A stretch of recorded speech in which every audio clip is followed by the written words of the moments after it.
spacecraft planets, Eldrazian slivers, Lorgoyf, and lobsters?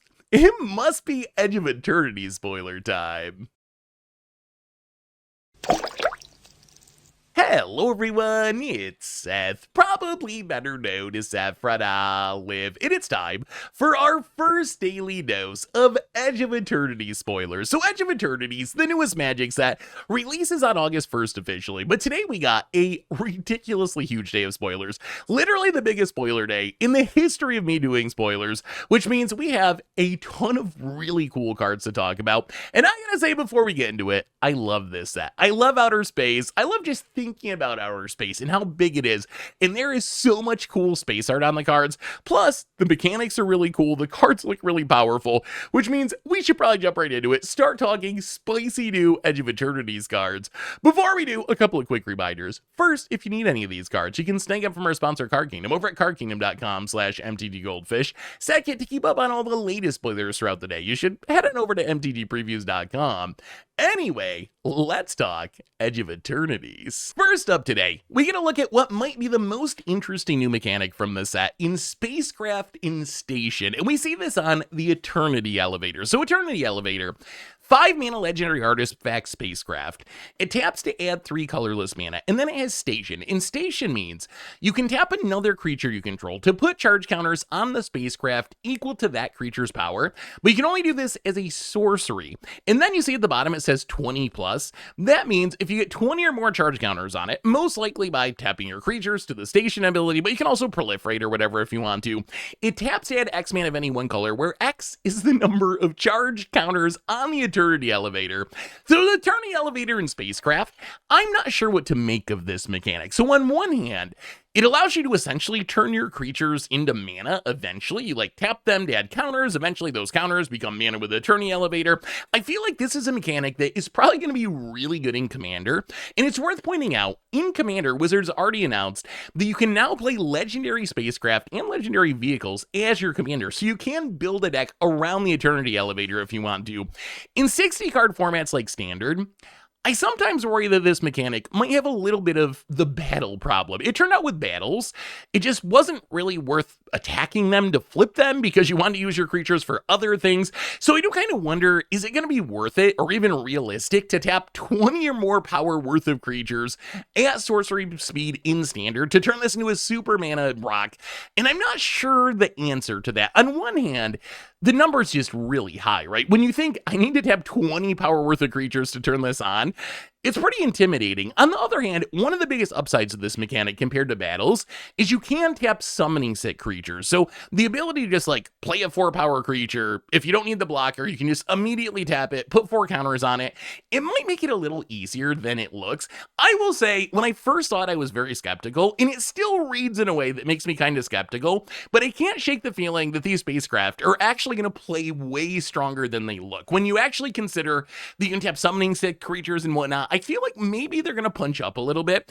As far as the card itself, it is kind of weird that spacecraft are not vehicles. They look like vehicles and quite literally are vehicles that fly through space, but they are technically not vehicles, although they work a lot like vehicles. The biggest difference is once you get the right amount of charge counters on them, they're just always going to be turned on. With vehicles, you have to crew them every single turn. With spacecraft, you essentially crew them a bunch of times to power them up with the Station mechanic, and then they're going to be turned on for as long as they remain on the battlefield, for as long as they have the counters on them. So it is kind of a neat twist on vehicles. If you think about the Eternity Elevator itself, it's essentially a Gilded Lotus that makes colorless mana, a Thran Dynamo for 1 more mana. All this to say, it's actually not a bad baseline card. Even if you're I'm never gonna tap 20 power worth of creatures to turn this on, a 5 mana artifact that taps to make 3 mana is actually kind of cool, especially if you're trying to ramp into things. It is a big artifact. We have Simulacrum Synthesizer in Standard. We have 3-fold Thunderhawk. So I think if this has a home in Standard, it's probably going to be in one of those decks. Simulacrum Synthesizer also makes it hilariously easy to turn this on because it's very simple to make 10 power creatures with Simulacrum Synthesizer. It is fair to wonder whether it's win more to tap down those creatures to add charge counters to Eternity Elevator rather than just attacking. But if you're tapping down the summoning sick ones, you're not not really losing out on any damage anyway. So I feel like Simulacrum Synthesizer probably makes it relatively easy to turn this on if you want to, and then you're just going to have infinite amount of mana. So some sort of artifact depth seems like the most likely home. The other place that seems good is with new Ugin. We have Ugin, we have Summon Bahamut, these big colorless cards. They aren't technically artifacts, but the Eternity Elevator going to be one of the better ways just to burst ramp into these big finishers. So I'm kind of excited about that as well. I think in Commander, if you look at a card like Thran Dynamo, it is pretty much a staple in colorless decks. Almost any sort of Eldrazi, Kozilek, Emrakul, Ulamog deck is going to be playing Thran Dynamo just to ramp into your big colorless stuff. And I think that Eternity Elevator is also a staple there. Like, if you're just trying to ramp into big colorless things, this is a really effective ramp spell in a format like Commander. If playing it as your Commander is kind of unique. Like, I don't know if I'd be excited to play this as my Commander or not. On one hand, you get to play essentially a Thran Dynamo as your Commander, which makes it really easy to ramp into big things in the 99. On the other side, the idea of like playing a Mana Rock as my Commander sounds kind of boring. And in this case, even if I fully power up my spacecraft, I still just get a better Mana Rock. It's like an absurd Mana Rock that's going to tap for a huge amount of mana, but it's still not doing anything super flashy. So I'm kind of curious what you think of playing the Eternity Elevator as your Commander. On the other hand, in the 99, it seems very powerful. If I'm playing a Veladoc or Graz or Kozilek or the Capeline Triad, pretty much any big colorless deck with an expensive Commander, I think I'm playing this as a Mana Rock, as a ramp spell pretty much every single time. So Eternity Elevator, interesting new card, not sure about Standard, seems really good in Commander at least, and you can even play it as your Commander if you want to. Speaking of spacecraft, we got another one that's pretty interesting. So Extinguisher Battleship, an 8 mana artifact spacecraft. This one is non-legendary, so it can't be your Commander. It says when it enters, destroy target non-creature permanent. And then this spacecraft deals 4 damage to each creature, and then its station ability exactly the same, except you only need to get up to 5, which is way better than 20. And if you turn it on, you get a 10/10 flying trample. So Extinguisher Battleship, obviously a lot of mana, but it's pretty powerful. It's essentially like a colorless flame wave, a crater Heliod, almost like a lava ball trap where you're getting this 4 damage to each creature, which hopefully resets the board. You also get to blow up a non-creature permanent, and it's pretty sweet that they didn't say non-land non-creature permanent. It seems like a lot of times these days with cards like Cityscape Leveler, Wizards make sure you can't blow up lands, but Extinguisher Battleship, you can blow up lands with it. So this comes down, hopefully harass the board, blows up a land. Also worth noting, it's blinkable. Like, there's no if you cast it clause or anything, which makes this card even more powerful. And then it's relatively easy to turn into a creature. Once you end up with a big 10/10, you only need to tap 5 power worth of creatures, which is going to be hard to do the turn you play it if you wrath away your board. But it's pretty realistic that the following turn, you can play a single creature and just tap it and turn it into this big threat that can take away half your opponent's life total. So one of the reasons to be excited about this card is it's a colorless sweeper. And if this was like just a red card or a black card, I'd kind of be like, whatever, you got plenty of RAS. But as we've seen in Commander in specific, cards like Boom Pile, cards like Oblivion Stone, cards like Ugin the Spirit Dragon are really powerful because they give you a sweeper in colors that don't normally get sweepers. And Extinguisher Battleship is another one of these cards. If you're playing a mono blue deck that doesn't really get hard removal, or a mono green deck, you're really good at ramping, right? You can ramp into this super easy in mono green with Nature's Lore and Farseek can open the way.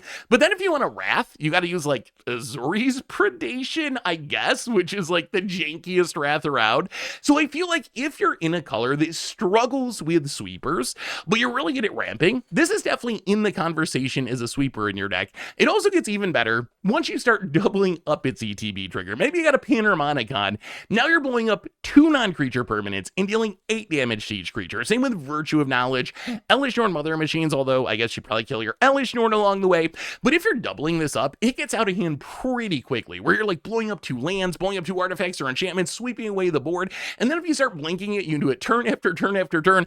And then don't sleep on the body. Like we talked about this a little bit before, but a 10/10 flying trample is a real threat. And unlike the first spacecraft that we looked at, where you needed to get like 20 power worth of creatures to turn it on, this one's only 5, which can realistically be one single reasonably sized threat, can just turn this into an actual creature. And then in a weird way, it kind of is going to have haste, right? Because it's sitting out on the battlefield. So if you play Extinguisher Battleship one turn, wrath the board, blow up a land or whatever, the next turn play a creature, tap it to station to turn on Battleship, you can just swing with it right away and hit your opponent for 10 damage. So I actually think this card, if you can ramp into it, is incredibly powerful. I am really excited to try to build land destruction in Standard with it again and just try to blow up all my opponent's land, and it gets rid of the creatures. I just love cards like that. In some ways, it's kind of like a colorless Star of Extinction. It doesn't deal as much damage, but I always love Star of Extinction. It's just like reset the board and I get one of your lands. It's so good in land destruction decks,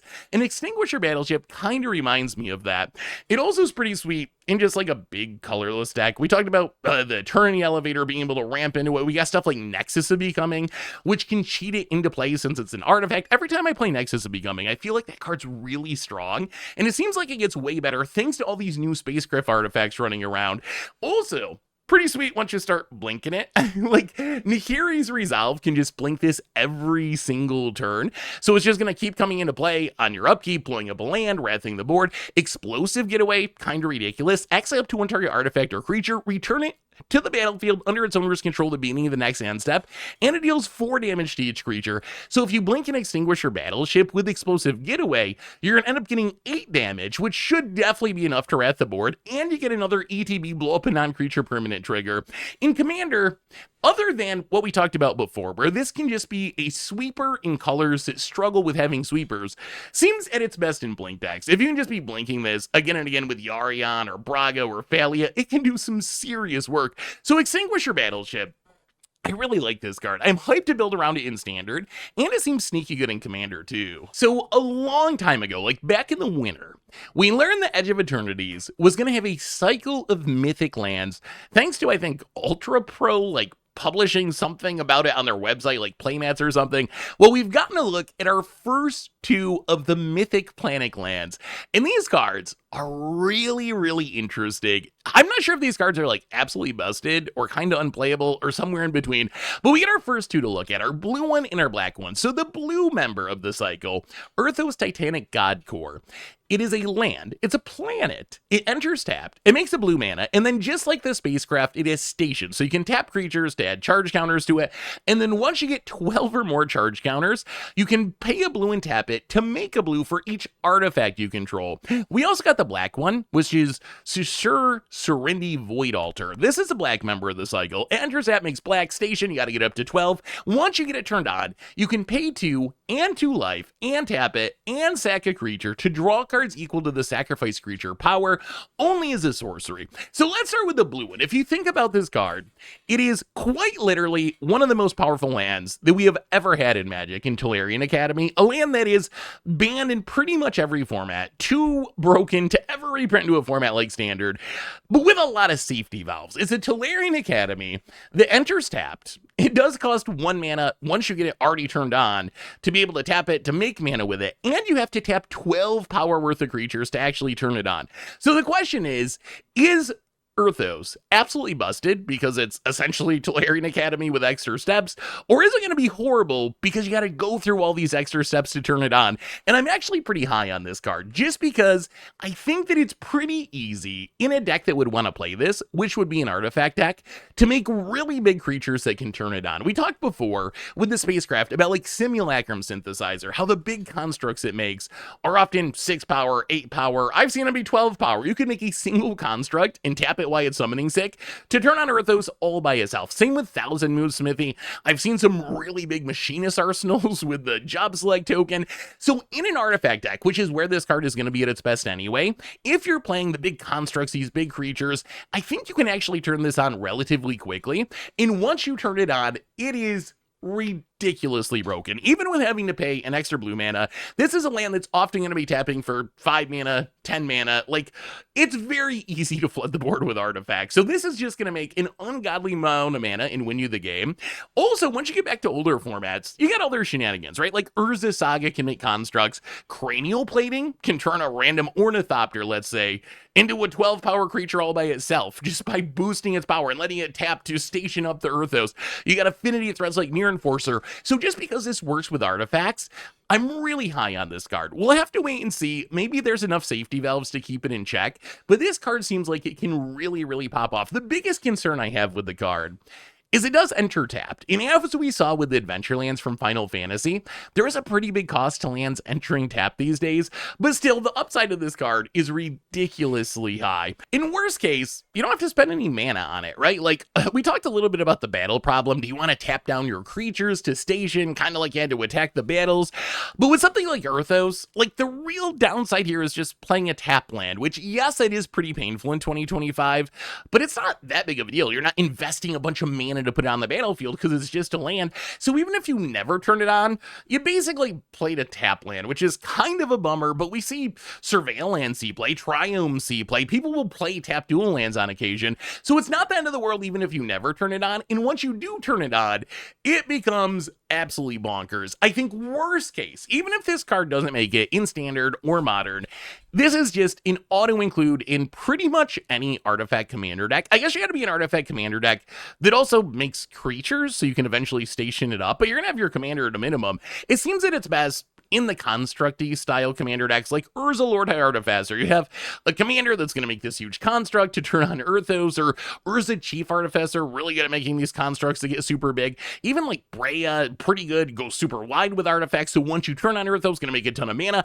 Emery doesn't really matter. Any artifact commander deck, I would play this card pretty much every time, and I'm actually worried that it might be kind of expensive because of that. I feel like this is a card that, whether or not it makes it in standard or in modern, is just so absurd in artifact commander decks, and artifacts are like the #1 theme in commander. If you look on EDH Rec, just people love their artifact decks, that I expect this card to be really expensive, and it's probably going to end up being pretty busted. The black member of the cycle, on the other hand, this one I'm more on the fence about. So it does have a powerful ability. Once you get it turned on, you're essentially paying 3 mana because you have to tap it as well, and 2 life, and sacking a creature at sorcery speed, which is a drawback.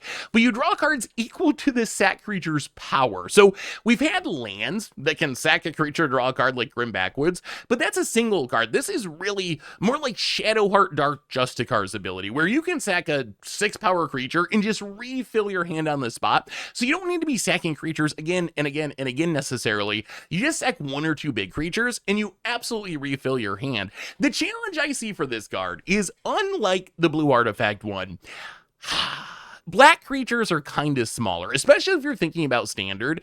It's a lot of Deep Cavern Bats and Preachers of the Schism and Overlords of the Baelmerk. It's kind of like the biggest creature you might see in a typical black deck. And it feels kind of tricky to tap 12 power worth of creatures. If a lot of your creatures are 1 power, 2 power, can you really afford? It's going to take so long to turn it on. So I don't think you can just slot this into a typical black deck. On the other hand, if you want to play some high power creatures, you can speed it up a lot. Like Rot Curse Ruxalka, I think it's a lot better with something like Susur Secundi sitting around, just because even though you don't want to attack with it right away because it has Decayed and it usually sits out for a couple turns, it's a 5 power 2-drop that can just tap itself 2 or 3 times and turn on your super powerful planet land. Same with like Haunted Bone Brew, even the vanilla creature, the vanilla crocodile, that's a 7/2 for 3 mana. These cards just make it super fast to turn on your planet lands. So maybe something like that develops. Maybe you play more of these cards if you want to turn it on. And the other trick about this is then you can just, once you turn it on, immediately sacrifice your big creature that you tapped for it and draw a huge amount of cards. Like you tap down your Haunted Bone Brew to crew up or station up your Void Altar, and then once you get up to 12, you just sack the Bone Brew, draw 6 cards, and you're really in business. I think the other concern for this land, and really for all of these planet lands is we do have cards like Demolition Field. So if you can really station them up quickly, it's probably fine because you only need a couple turns with them active to take over the game. But there's also going to be games where you tap a bunch of small creatures, a bunch of Deep Cavern Bats, a bunch of Preacher of the Schisms, and then as you get close to turning around, your opponent's just like, Demolition Field, you blow up your Void Altar. So that is a concern that land destruction does exist. Once you get back to older formats, there's creatures that can potentially turn this on all by itself in one turn. Death Shadow can potentially be a 12/12. Phyrexian Dreadnought can be a 1-mana 12/12. Yeah, I gotta stifle it or something, but still. But these creatures can just give you enough power to turn on one of these planet lands all by itself, which is cool. In Commander, I think it's probably going to be at its best in a sacrifice style deck, because not only do you need bodies to turn it on, but then once you get it turned on, you need bodies to sacrifice to make it be worth 30 on. So something like Braids or Sephiroth, Yawgmoth, Yara, those seem like easy homes for the card. Also, the bigger your stuff gets, the better. Like a Core Vault can grow super huge, and then you can sack it to draw 15 or 20 cards, or like Eager Eater Vault, it's really big. Then you can sack it to draw a ton of cards. So sack decks with creatures or commanders that get really huge, even better with this card. So I think that both of these cards are interesting to me. I really like just the idea. Like, my brain is exploding just trying to think through, are these good or aren't they good? And I gotta say, overall, with all the station cards, I feel like we're really gonna have to play with them to really see what their power's like. But I think the blue one is probably kind of busted, and the black one, I like it for sack decks, but I think it's more okay. I'm not sure if I'm as willing to invest so much time, so much power of tap creatures into turning it on as I am with Uthros. But I think that both of these cards are really interesting. But let me know what you think of this new mechanic, the new station mechanic. Are these spacecraft and planets going to be busted? Are they too slow? Can you tap down that many creatures? I don't know what to think. I'm leaning towards they're better than they look, and the good ones are probably kind of busted, but I could also see them going the way of battles and just not being worth it to tap down that many creatures, but very curious what you think about them in the comments. For new mechanic number 2, we get Warp, and I gotta say, I absolutely love this mechanic. One of my favorite mechanics they've made in a while. So we see this on a whole bunch of cards, but first up, Nova Hellkite. So Nova Hellkite, a 5-mana 4/5 flying haste dragon, that when it enters, it deals 1 damage to target creature an opponent controls, but it has Warp of 3. So what does Warp mean? It means you can cast it from your hand for its Warp cost, so for 3 mana. If you do that, you exile it at the beginning of the next end step, and then you can cast it from exile on a later turn. So the Warp mechanic, I'm not exactly sure how to conceptualize it. It's a little bit like Evoke, where you can cast a creature on the cheap, but rather than going to the graveyard and being gone forever, it goes to exile, you can cast it again later, which kind of makes it a little bit like Adventures in a weird way, kind of a little bit like Plot. Also, another comparison, sort of like some of the Elder Giants we've seen, like Flage, for example, where they sacrifice themselves when they enter, but you get their ETB trigger.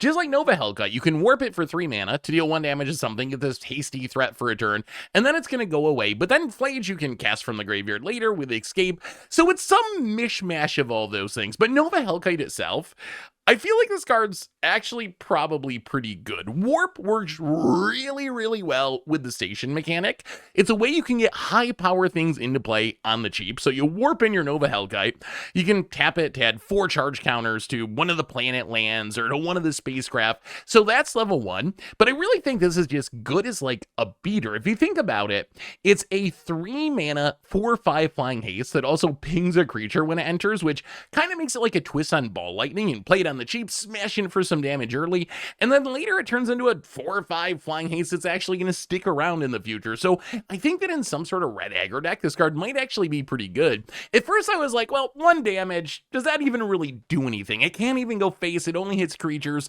But then I looked at the most played creatures in Standard, and the answer is, it's not always going to do something. If you run into a control deck or some mid-range decks, it's not going to do anything. But there's quite a few X ones running around. Llanowar Elves, Deep Cavern Bat, Marauding Mako if you get the timing right, Molt Tender, Spyglass Iron, Enduring Innocence, Paw Patch Recruit. So the 1 damage might actually matter quite a bit, especially if you're like playing this to snipe the Deep Cavern Bat that could block your Nova Hellkite and then hitting your opponent for 4 damage to close out the game. The question for this card is going to be, Can it beat out the competition? Right now, if you look at the 3-drop slot in red aggro decks, Screaming Nemesis is kind of just the default. It's so incredibly good. And then Terza Lightshatter sees some play. Cards like Godric and Breaches haven't really made it. I do like that this isn't legendary, which is a problem with a lot of the creatures we get these days. So I feel like Nova Hellkite could play a role. Do I think it's going to displace Screaming Nemesis? No, I don't think it's better than Screaming Nemesis necessarily. But I do think it's a playable card. Also, could be relevant in a dragon deck. That's another place. We talked about warp decks. We talked about red aggro. Also seems good in dragon decks. We have dragon synergies in Center. We got Lathliss. We got all the stuff from Tarkir Dragonstorm like Dragonologist. And this also gives you a really cheap dragon that lets you pick up your Dragonstorm enchantments like Roiling Dragonstorm.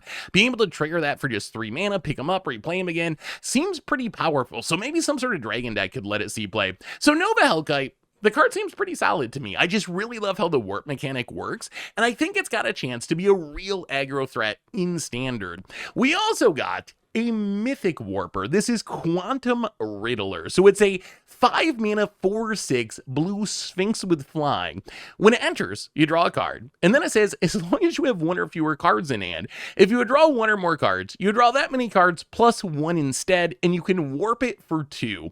So Quantum Riddler, this card really intrigues me. So on one hand, it's kind of the closest thing we've seen to a Muldrifter with the warp mechanic so far, is this blue flyer that draws cards when it enters.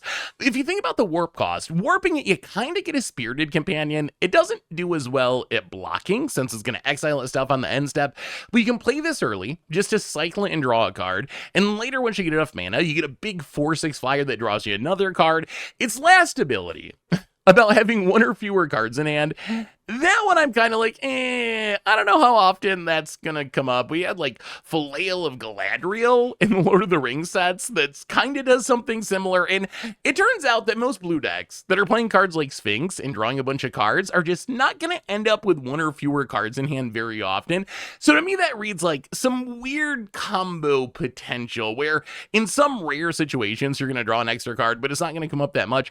Also worth mentioning, you only draw 1 extra card. You draw that many cards plus 1. I saw some people being like, oh, I can be empty-handed and cast a Brainstorm, and I'll draw 6 cards. No, you're not drawing a new card for every single card you draw. It's when you draw 1 or more cards. So if you cast a Wheel of Fortune, which is discard your hand, draw 7, you're going to draw 8 cards off the Wheel of Fortune because you're empty-handed, because of the wheel, instead of drawing 14 cards or whatever. So not quite as busted as you think. It's just adding 1 extra card to the card being drawn. The other thing I want to clarify about this card, because I saw some confusion about this, the way its ability works is if you would draw a card and you have 1 or fewer cards in hand, you draw that many cards plus 1 extra card instead. So I saw some people being like, oh my god, if I get empty-handed and Brainstorm, I'm going to draw 6 cards, or I'm going to Wheel of Fortune, draw 14 cards.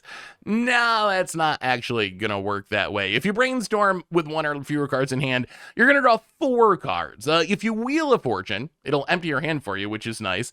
So you always have 1 or fewer cards in hand, but then you'll draw 8 cards, not 14 cards. So keep that in mind. It's just giving you 1 additional card. So Quantum Riddler, I like this card. I'm not sure exactly where it fits, though. It's got cool stats, relatively good for stationing up spacecraft or planets because of its high power. You can warp it on the cheap, start getting some counters on things. So I think it's more of a synergy piece.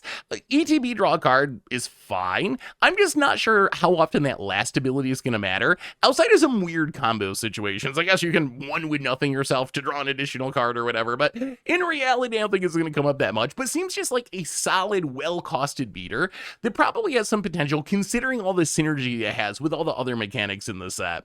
We also got, oh boy, this one's going to be expensive, a white mythic warp card in Exalted Sunborn. So Exalted Sunborn, 5-mana 4/5 angel wizard with pretty spectacular, and I will say the art in this set is some of my favorite art that Wizards has done in a long time. I absolutely love the planet art. I love space. I don't care about science fiction or Star Wars or any of that stuff. Just like literal actual space is really interesting to me. So seeing all this space art is really, really cool. But Exalted Sunborn, a 5-mana 4/5 Angel Wizard with flying and lifelink, a warp of 2, and it says if 1 or more tokens would be created under your control, twice that many tokens are created instead. So we have a ton of these effects now. It used to be just like doubling season was the only way to do this, then anointed procession. Now we have about 1 million of them. Like even just in standard right now, we have Mondrak, we got Osier Tak, we got Elspeth Stormslayer. So I think Exalted Sunborn, it's essentially our replacement for Mondrak. And unfortunately, Mondrak has mostly been an against the odds card. It hasn't become a real tournament card in standard. And I think that Exalted Sunborn will probably go the same direction where I will play it a lot because it can do such cool things like doubling your tokens just gets out of hand so quickly. But we haven't really seen these cards mostly be competitive cards. I do like that it's also almost a Baneslayer Angel, like a big flying lifelinker. Although I think the biggest problem for this card is it's kind of directly competing with Elspeth Stormslayer in standard. And I feel like Elspeth, as a planeswalker that makes tokens, is probably just a more competitive version of the effect. Not to say this card is bad, because I think this is going to show up in about 1 million different casual decks. Plus, you could do the cool shenanigans with it, where once you get like the token copy of Caretaker Scanlet, you just make all the copies, and just the cool shenanigans of Exalted Sunborn is so fun. If you want to go really deep on this card, what you want to do is just copy it a few times. Like in standard, you can play Exalted Sunborn, maybe warp it for just 2 mana, and then use Mirror Room to make a token copy of a creature that you control. But Exalted Sunborn is going to make extra copies because you get, 2 instead of 1 when you make a token, and the token copies are not going to be warped so they don't go away on your end step. So you're just going to make a bunch of these, and then any token you make in the future is going to just be tripled up, and you're just going to make a ridiculous number of copies. In older formats, you can like Mystic Reflection, then raise the alarm to make multiple token copies that'll be even more token copies because you double them. So once you start building around this effect, it gets really crazy, and that's where you can see where the warp cost matters. So the warp cost, at first I was like, what am I going to do? I'm going to warp it for 2 and then raise the alarm to make 4 soldiers rather than 2 soldiers. Okay, that's kind of cool. But the warp cost with stuff like Mirror Room is a huge deal because playing a 5 mana Angel and then a 3 mana Mirror Room in the same turn, that's a lot of mana. But playing a 2 mana warped Exalted Sunborn and then a 3 mana Mirror Room, that's actually way more realistic. So those are some of the kind of synergies you want to look for with this card. You can also just try to make a ton of tokens, cast to secure the ways, make twice as many tokens, all the same shenanigans you do with Anointed Procession or Mondrak.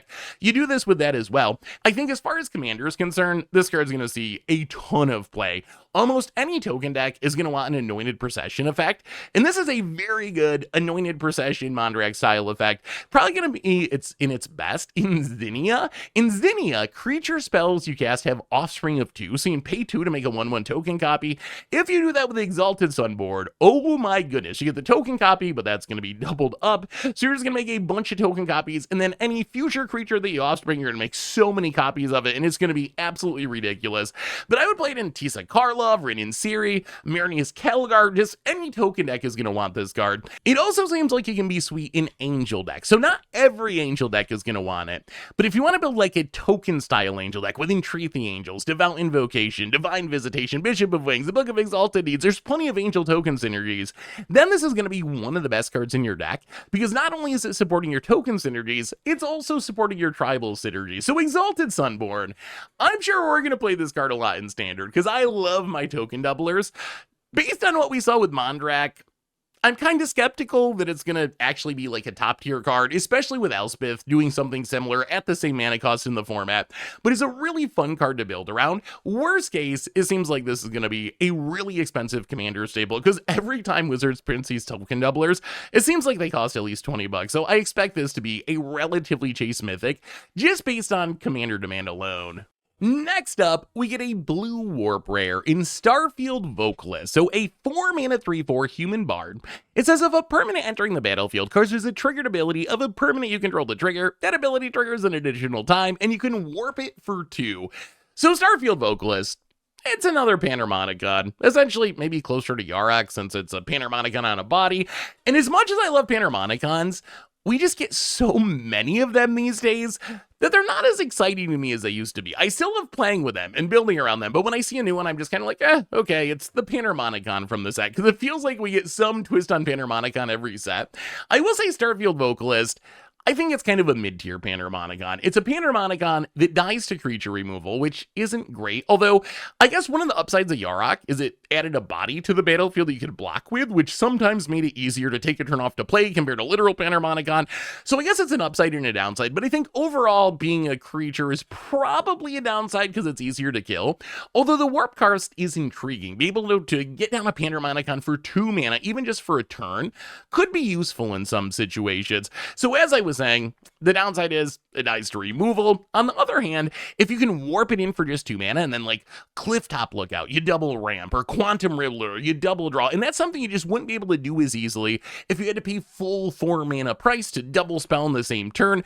I think as far as Commander is concerned, it's going to be sweet in Yarok style decks. If you're playing a dedicated Panharmonicon deck, probably pretty good in Blink style decks too, like Brago, because Brago decks tend to want Panharmonicons. You got a bunch of ETBs for blinking, doubling them up really, really powerful. Plus, warp is kind of cute with Brago because you can like warp something for 2 mana, blink it with Brago, and when it returns, it's not going to be warped, so you just get to keep it forever, which is kind of a cool trick. So Starfield Vocalist, another take on Panharmonicon, certainly a fine card if you're in the market for a Panharmonicon on a body.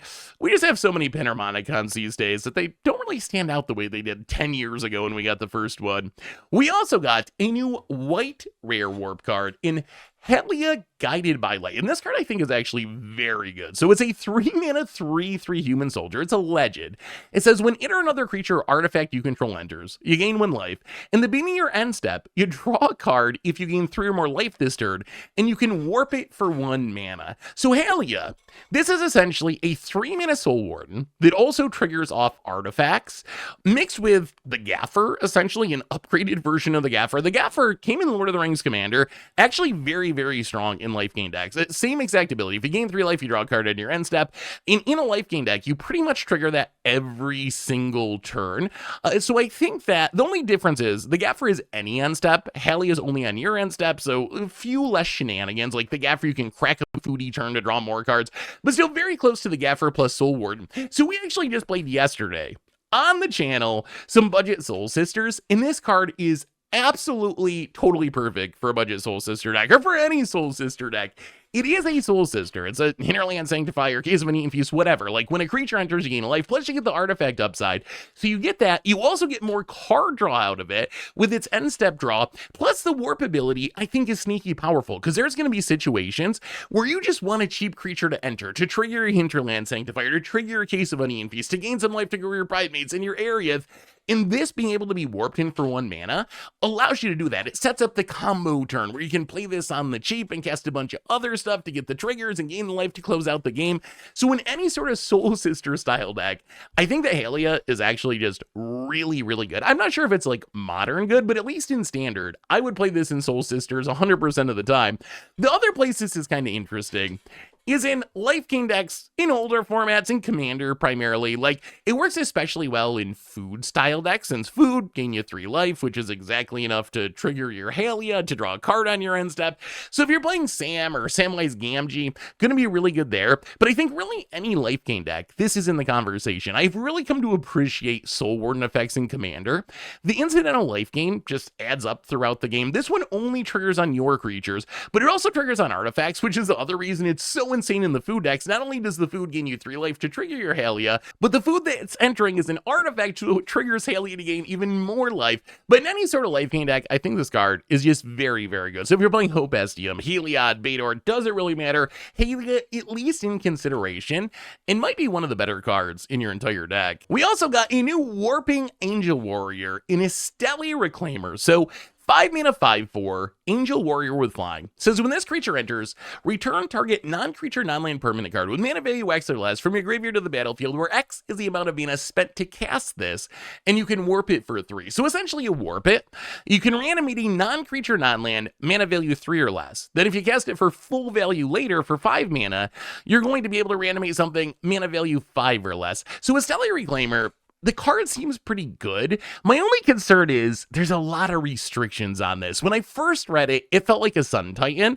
maybe even a better Sun Titan in some ways, but Sun Titan just gets back any permanent mana value 3 or less, which means you can get back lands, which is kind of huge. The fact that you can only get non-creature non-lands really restricts this to getting back artifacts and enchantments. Missing out on lands, really painful. Plus, because it triggers based on the amount of mana you spent to cast it, it doesn't work with blink effects, it doesn't work with reanimation effects. So when you add all those things together, I feel like this card actually just plays a lot worse than it looks. Could there be situations where the card is good? Yes. If you're a deck that can get back to Fairy Time Raveler, or can get back your Simulacrum Synthesizer, or get back your Banishing, like whatever, you're a Planeswalker deck, an Artifact deck, an Enchantment deck, this could be a very good card in your deck. Like 3 mana reanimate something, mana value 3 or less, 5 mana reanimate something, mana value 5 or less. Those are powerful effects.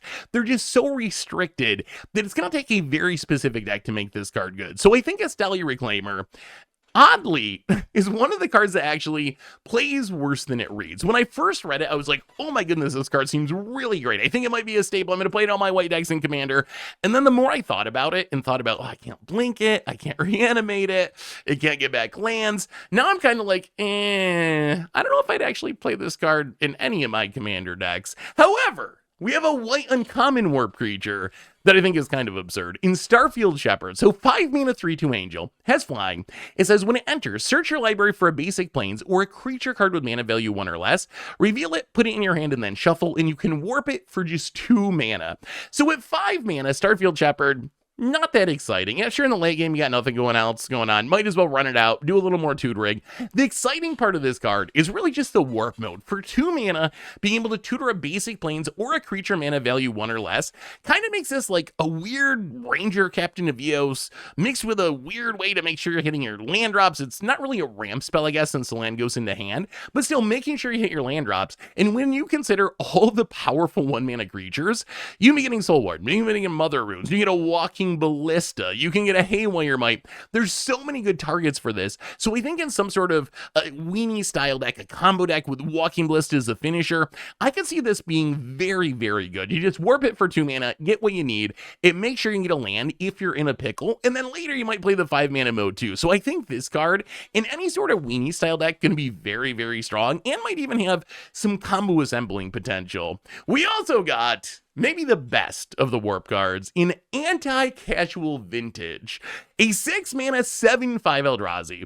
It says when this creature leaves the battlefield, draw a card, and you put a permanent card with mana value less than or equal to the number of lands you control from your end of the battlefield tapped, and you can warp it for 4. So Anticausal Vestige, I think it's the reason that Up the Beanstalk was banned. Actually, I think the warp mechanic was the reason Up the Beanstalk was banned. Yes. Wizards knew it was coming. And yes, it probably needed to be banned anyway. But still, there is absolutely no way that Up the Beanstalk would not have been hilariously broken with all these warp cards that are like 5 mana, cast them for 2 mana. The card would have just been so absolutely insane. But Anticausal Vestige, I'm kind of excited about this card. One of the things I like about it is it leaves the battlefield trigger. So that means you can potentially be triggering this over and over again. Actually, I was just working on building a Golden Argosy commander deck because they made legendary vehicles legal as your commander. And I think the idea of building colorless blink is really funny because I didn't even know if it was possible. And this is so good in any sort of blink deck where you can play it and warp it even to get its trigger, and then you go in Argosy, blink it to get its trigger. It is going to just be so much value. So any sort of Ephemerate, Splash Portal, Charming Prince, blink style deck, this card seems really, really good. If you want to go really deep, I think there's some weird combo potential with Cloudstone Curio. I know. We broke Cloudstone Curio, but I think you can just loop it with something like Peregrine Drake to keep reusing its leaves the battlefield trigger to just kind of put your entire deck into play, which is hilarious. But really, I think this is just a good card. When you think about this card in the context of Standard, 6 mana 7/5 with its leaves the battlefield ability, I don't think you really need to build around it or be a specific archetype. It's even colorless. This is just a really above the curve Eldrazi that's going to generate value. The only downside is it does put the thing into play tapped, which means it is a little bit rough on defense, but I would be very surprised if this card was not good enough for Standard, and I think there's a chance it might be very good in Standard. card. Next up, mechanic-wise, we get lander tokens, which we see on a few cards so far. Galactic Wayfarer, Kavu Landseeker, Biotech Specialist. So let's go with Biotech Specialist, which I think is the best of the bunch that we've seen. So it's a 2-mana 1/3 Insect Scientist. It's a Gruul card. It says, when this creature enters, create a lander token. So what's a lander token? It's an artifact that you can pay 2 tap, sack it, to search your library for a basic land card, put it on the battlefield tapped, and then shuffle. So essentially, lander tokens are rampant growth, but colorless artifacts. And then when you sack an artifact, it deals 2 damage to target opponent. So lander tokens themselves, I'm actually really excited for, because it might let us get some ramp into non-green colors in Commander. One of the biggest issues I see with Commander is that only green really gets to ramp well with lands. I guess white is in second place with land ramp.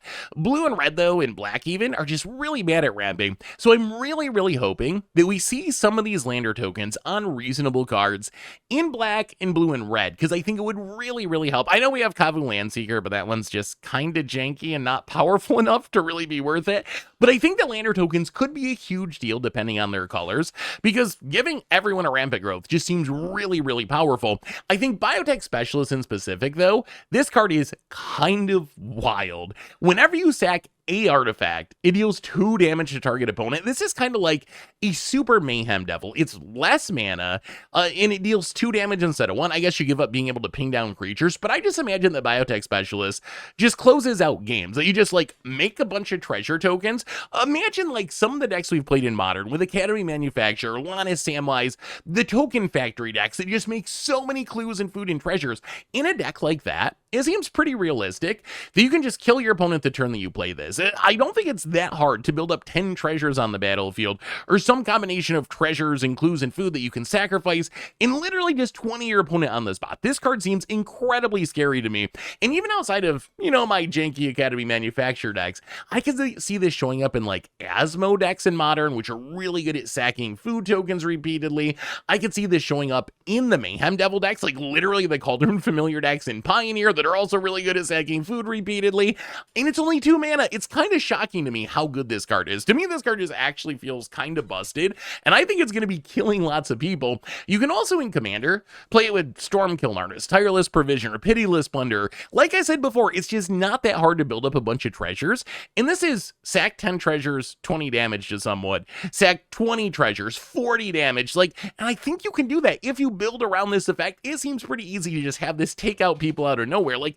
a Smothering Tithe going around the table is probably going to make, what, at least 4, maybe 8, sometimes 10 treasures?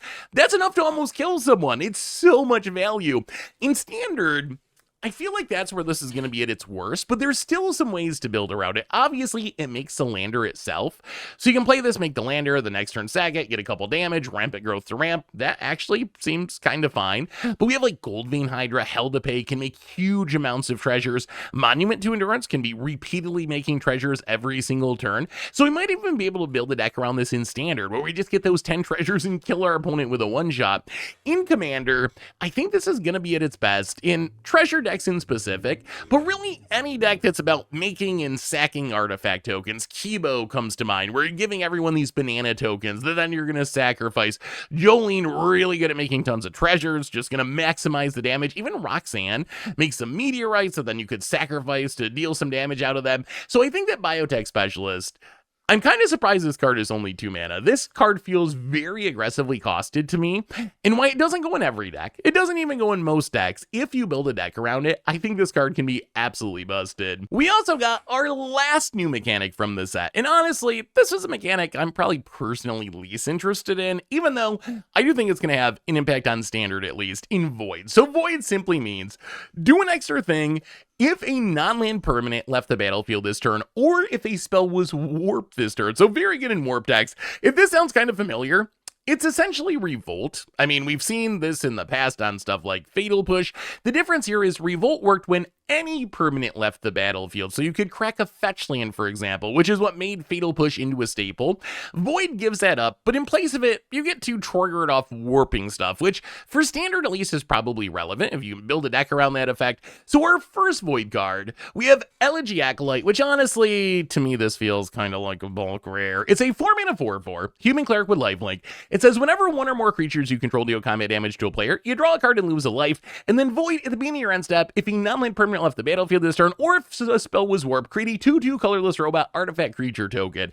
So on one hand, it is cool that Void lets you make tokens, which then in the future you can attack with to draw more cards.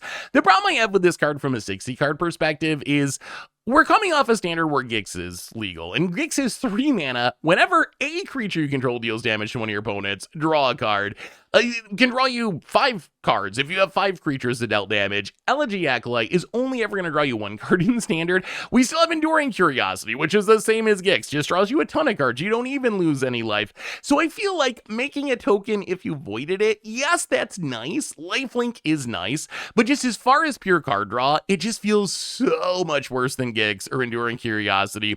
Although it is worth mentioning, it's much better in Commander. In Commander, since it triggers off dealing damage to a player, you can send a creature at each of your opponents in a 4-player game. That's going to be 3 opponents and draw 3 cards in 1 attack step, which kind of makes it like Keeper of Fables or Quetzal Malamet Exemplar. So it gets a little better in Commander. And honestly, like, if this just sticks out and makes tokens, it is a fine card.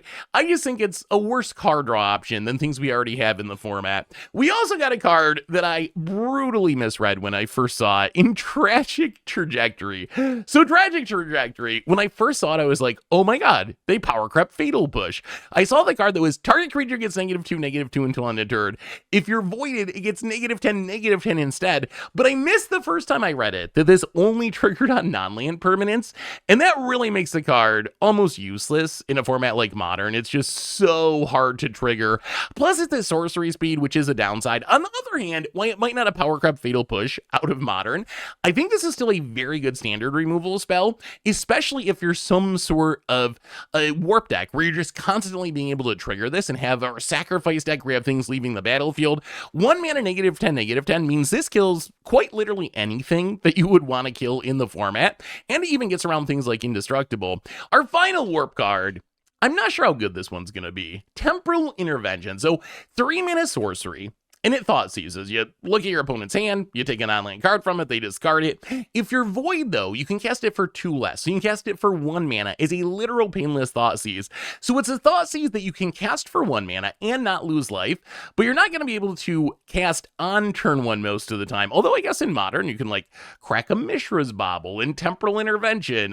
You could just also cast a literal thought seize. So I don't know if it's going to be worth the, the hoops to jump through. But in Standard, I'm not sure how good this card's going to be. We did see Ego Drain play in the past, and it kind of reminds me of that, where Ego Drain gives you thought seize, but you got to jump through the hoop of having a fairy, or you got to exile a card from your hand. So again, if we have a warp deck or some deck that's really good at triggering void, I can at least see this being a sideboard card. Just keep in mind that a lot of times you want to cast your discard spell on turn 1. That's the easiest spot on the curve to find time for it. And this is not ever going to be castable on turn 1. In Standard, I don't believe. In Modern, you can maybe pull it off, but it's going to take a little bit of work. So anyway, that's the void mechanic. Again, not really reinventing the wheel. Very much like Revolt, with a little twist for Standard by including the warp stuff, and a little negative twist for Modern by not including lands, but really plays a lot like Revolt played in the past. Next on our list, we have a pretty ridiculous enchantment in Terrasymboisis. So a 3-mana green enchantment that says whenever you put 1 or more +1/+1 counters on a creature you control, draw that many cards. Do this only once each turn. So Terrasymboisis is ridiculous. We have enchantments in the past that when you put a counter on something, you draw a card once each turn. But the fact that this draws cards equal to the number of counters you put on the thing is just absolutely ridiculous. It means you can be drawing so many cards. Imagine in Standard you get this down, and then you dump all your mana into Gold Vein Hydra, which is green and X, enters with X counters, you're just going to draw a new hand of cards. A Railway Brawler. Whenever another creature enters, you put counters on it equal to its power. Mossborn Hydra. When a land enters, you double its power. Bristly Bill can double the number of counters in a deck that can put a ton of counters on things. This is just one of the most ridiculous sources of card advantage that I've ever seen. I know people love to complain about the once each turn restriction, but I feel like this card is exactly the example of why once per turn restrictions can be a positive, because this card just would not be able to exist without the once per turn restriction. If you could just do this every time you put a counter on things, it would be way too busted, instantly banned in like every format. But I think that as it is, this is still an incredibly powerful card in some sort of +1/+1 counter deck. Can even see it working with an Insidious Roots deck. We'll see what Roots does after rotation. It's losing Tyvar, which is a big deal, but Roots does put a bunch of counters on your plats. Worth mentioning, you can only trigger it once each turn, but it is a May ability, which does two important things. So first, if you're popping off with Insidious Roots, you don't have to draw the cards for the first plant you make. You can wait till you make a future plant that puts more counters on it or whatever, so that's one option. The other thing is, I heard some people worrying about milling themselves out with this card because they put too many counters on something, but you don't really got to worry about that because you can always just choose not to draw the cards. We also have in standard doubling season for even more counters. Plus, this is hilarious with Slime Against Humanity. Slime, when you cast them, it gets counters equal to the number of Slime Against Humanities that you have in other places. So you just get an increasing number of Slime Against Humanities that are increasingly large. So you draw more and more cards until you eventually overwhelm your opponent. Again, not going to be probably a competitive plan with Slime Against Humanity, but still seems like a really funny way to build the deck. In Commander, I think this card is interesting. So you could really play in any +1/+1 counter deck. But in +1/+1 counter decks, they're just putting like one counter on things, like Atraxa proliferates and puts a single +1/+1 counter on things. You're drawing one extra cards. You built yourself a Phyrexian Arena. You could do that with Howlmark Siege or Skullbriar, putting one counter on it. Whatever, that's not that exciting. On the other hand, if you're putting a bunch of counters on things, because your Vorinclex, or your Bright Plum, or your Helana and Lena partners, or your Minskimbu, or Sovereign Anatek Ow, or Bristly Bill, this is going to be one of the first cards that you add to your deck. And I honestly think that this is going to be a really popular card in +1/+1 counter decks, because this is just pretty easily draw 4, 5, 6 cards a turn for really no extra work. You're just doing what your deck wanted to do anyway, and you're drawing a ridiculous amount of cards. So we'll have to see where it shakes out in Standard. I've been trying to make a +1/+1 counter deck work in Standard for a while, and I just haven't really cracked it. Worst case, it seems like an easy include in Commander decks. +1/+1 counter decks also just super sweet in Hydra decks, since Hydra is really good at putting tons of counters on things. So if you're playing Gyrus or Xerox or whatever, definitely want it there as well. So I really like Terrasymboisis, at least for Commander, and maybe for Standard too. We also got a new red 1-drop with some absolutely spectacular art in Rust Harvester. So Rust Harvester, 1 mana 1/1. It's a robot. It has Menace. You can pay 2 and tap it to exile an artifact card from your graveyard, to put a +1/+1 counter on it, and then it deals damage equal to its power to any target. So Rust Harvester, it kind of calls back to Grim Lavamancer, really. Is this 1 mana red creature that exiles stuff from the graveyard to deal damage? My question for Rust Harvester is there a deck for it? So I think the card's fine. Grim Lavamancer was a staple. In some ways, this is an updated, upgraded version of it that can deal more damage as it snowballs if it sticks around. I just don't know where it fits. If you think about red aggro decks in Standard, a lot of them are just beating down, like, this can't replace Heartfire here on mono red, right? Because the mono red decks with mice don't really have any artifacts, so you're not going to have artifacts to exile to trigger it. Grim Monolith, you could just exile anything. We have decks that fill the graveyard, like the Delirium style decks, with Fear missing out in Tursa, but those decks don't typically have a lot of artifacts to exile, so you can fill the graveyard, but you don't have the stuff to exile. So I'm just not sure what deck this actually fits in. In Commander, I'm not really interested in a 1 mana 1/1 that's just going to deal a little bit of damage to things. Not really exciting to me. So I feel like this is a 60 card format card.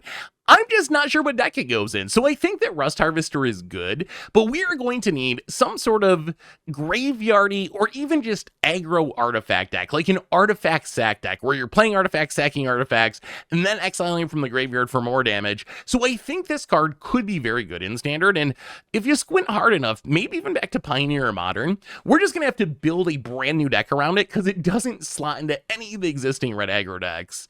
We also got a weird new wrath in Mutinous Massacre. So Mutinous Massacre, 7 mana with double black and double red for a sorcery. Says choose odd or even, destroy each creature with the mana value of the chosen quality, then gain control of all creatures until end of turn. Untap them, they gain haste until end of turn, and 0, of course, is an even number. So Mutinous Massacre, it's essentially Insurrection mixed with Damnation. So you blow up half the creatures, seal the other half for the turn. Insurrection is undoubtedly a powerful card in Commander. In fact, if you go back and watch the early seasons of Commander Clash, we played Insurrection all the time in Commander Clash because it's very, very good. The problem is, I ended up cutting it from essentially all my decks, and we pretty much all stopped playing it, because it just doesn't really lead to fun endings of games. It actually kind of feels bad when you play a normal game of Commander and everyone builds up their board, and then one person's just like, 8 mana, steal all the stuff, the game ends right now, and it's just like, ugh, one card shouldn't just end the game out of the blue like that. So it's a card that I used to play way more than I do now. Now I don't really play it at all. So the question I have for this card in Commander is, does it solve the feel-bads of Insurrection? Is it an Insurrection that you can actually put in your deck and is not going to lead to groans at the table? And I think the answer is no, not really. Like, in some ways this feels even worse because you blow up half the creatures and then steal what's left over and hit people with them, but you might not have enough damage to actually close out the game. And then I think what happens is, if you don't have enough damage to close out the game, everyone who you just blew up half their creatures and stole their other creatures for a turn is going to be very angry at you, and they are going to attack you and try to kill you to get back at you for doing this. So I worry that it's Insurrection that isn't really good enough at being Insurrection, and you're going to be the one that dies for playing it rather than your opponents. But I'm curious what you think. What is your experience with Insurrection been in Commander? And does Mutinous Massacre, being a Damnation with Insurrection, or half Damnation, half Insurrection, does that solve any feel-bads of Insurrection? As far as Standard is concerned, it's a cool design. I think it's just too much mana. We got Death Begets Life and Tarkir Dragonstorm, and at 8 mana, it just doesn't really see play, so it's hard for me to imagine a 7 mana double black, double red style Wrath / Insurrection card actually showing up in Standard, although it's definitely on my bucket list to get a kill with this in Standard, so we're going to be playing it at some point, but I don't think it's really going to be a competitive card. In Commander, it's cute in Abash, since all your cards will be odd, so then you can make sure you don't blow up your stuff and just blow up your opponent's stuff, kind of make it one-sided. It's best home, and in some sets you could play this in any Rakdos deck in Commander, but it's going to probably be at its best in some sort of sack deck, because what you really want to do with this card, to get around what we were talking about before, where you blow up half the creatures, steal the other half, hit people for a bunch of damage, but maybe not enough to close out the game, and then everyone's mad at you and they attack you the next turn, the easiest solution to that is to turn it into a hard wrath, where you have a sack outlet, like a Carrion Feeder or a Woe Strider. You cast Mutinous Massacre, blow up all half the creatures, steal the other half, and then after you smash your opponent with those creatures, just sack them all anyway. That actually seems like a pretty effective plan. So if you're playing sack outlets because you're Jury or Rakdos or something, then I think this goes up in value quite a bit. And I will say, a 7 mana Wrath in Commander, not saying it's great. There's a lot of expensive Wraths, and they're not always all going to be good, but I'm not super concerned. Like, you can get away, I think, with playing a 7 mana Wrath in Commander, especially if it's synergistic with your deck. So it'll be interesting to see where this card lands. My guess is not good enough for Standard, or just too expensive for Standard. In Commander, I'm really just curious if it's going to be too much of a feel bad. Do people look at this card and say, oh, it's an Insurrection, my play group doesn't like Insurrection, so I'm not going to play it?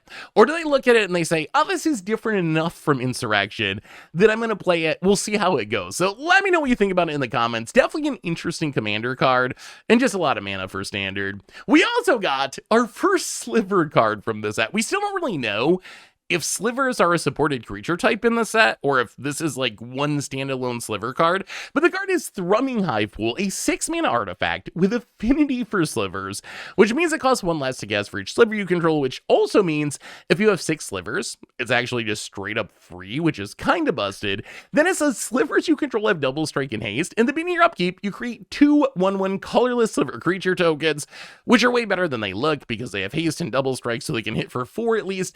So Thrumming Hivestone, I have no idea if we can play this card in Standard. Right now, we have 0 slivers in Standard. We know that this card is an Edge of Eternities. Are there more slivers in Edge of Eternities? We really don't know. So for now, I will say, this card seems absolutely busted in any sliver commander deck. Like, I think it is just an easy auto include. It does exactly what you want, which is make slivers and buff your slivers. Plus, it's usually going to be free when you build a big board full of slivers. So if you're playing first sliver, sliver overlord, sliver hive lord, sliver grave mother, choose a sliver commander, get a copy of this card, throw it in your deck. It's probably going to be worth it. Its effects are actually pretty good. It's like Cloud Shredder Sliver mixed with Bone Slice Sliver, which are actually 2 of the better slivers. So I think really good in any sliver commander deck. TBD on whether we even have any other slivers in Standard. We also got one of my favorite cards from the deck in Cosmogoyf. I don't know if you ever saw that Futurama where Bender got thrown out of the spaceship and ended up like floating through space and then talked to like God, I guess, like the blinking lights that were God. It kind of looks like that. It kind of looked like that. This is the outer space God version of Tarmogoyf. So it is a 2-mana Golgari elemental Lorgoyf creature. It's a star +1 star, and it says this creature's power is equal to the number of cards you own in exile. Its toughness is equal to that number +1. Also, the flavor text is so good. Alert, Cosmogoyf. Recommended action, run. PSS Eric's Shipboard Computer Final Transmission. They got in a reference to Akon's run, the Tarmogoyf. It's so good. It's so good. Yes, maybe it's a hat set. Maybe it's cheesy. I don't even care because it's Tarmogoyf. They got me on this one. So this is essentially a Tarmogoyf that works based on the number of cards you have in exile, and it actually solves one of Tarmogoyf's problems, which is Tarmogoyf cares about the graveyard, which means if your opponent exiles your graveyard with a Ghost Vacuum or a Leyline of the Void or a Rest in Peace, your Tarmogoyf doesn't do anything. Cosmogoyf actively wants that to happen. It wants the Rest in Peace on the battlefield. It wants the Ghost Vacuum on the battlefield. So I actually kind of wonder if this could show up in modern Goyf decks. Not that there's a ton of those these days, but if it could show up in modern Goyf decks, is like a sideboard plan to fight through graveyard hate. If your opponent's going to like exile your graveyard, you bring this in as your Tarmogoyf that works through graveyard hate. We kind of saw that with Crackling Drake, which also grew based on things in exile. People would bring it in Phoenix decks after sideboarding to get around the graveyard hate. So I wonder if Cosmogoyf could be something similar in Goyf decks in modern.